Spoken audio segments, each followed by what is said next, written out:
би сакала да земам збор во врска со амандманот. Да, се согласувам дека ни е неопходно подобрување на возниот парк во службите за итна медицинска помош на ниво на Македонија за подобра функционалност и на самите служби и за подобри услови на самите пациенти и граѓани. Во август одлука на влада е донесено дека возниот парк во здравствените установи во Република Македонија ќе се обновува со 100 нови амбулантни возила, кои што ќе бидат на 5 години одложено плаќање.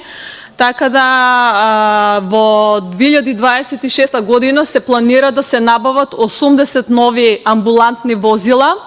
додека пак во 2027 да се доземат уште 20 и да се достигне бројката од 100 нови амбулантни возила.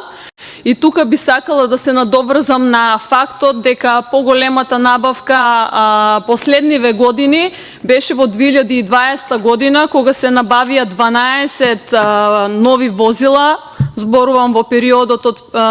претходната власт, за службите за итна медицинска помош, од кои 12 возила, 6 возила беа набавени во Скопје, а другите 6 беа за градовите Крушево, Кичево, Кривопаланка, Берово, Струга и Дебар. А најголемата,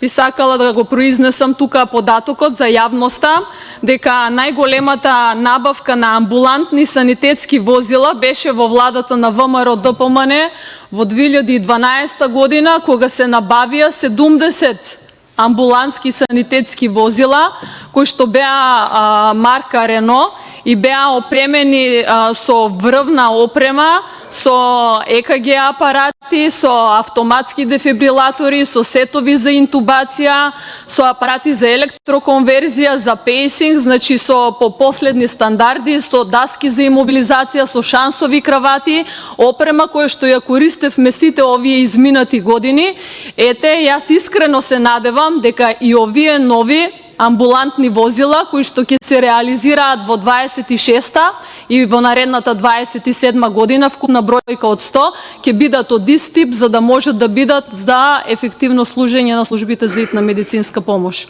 Благодарам. Ви благодарам.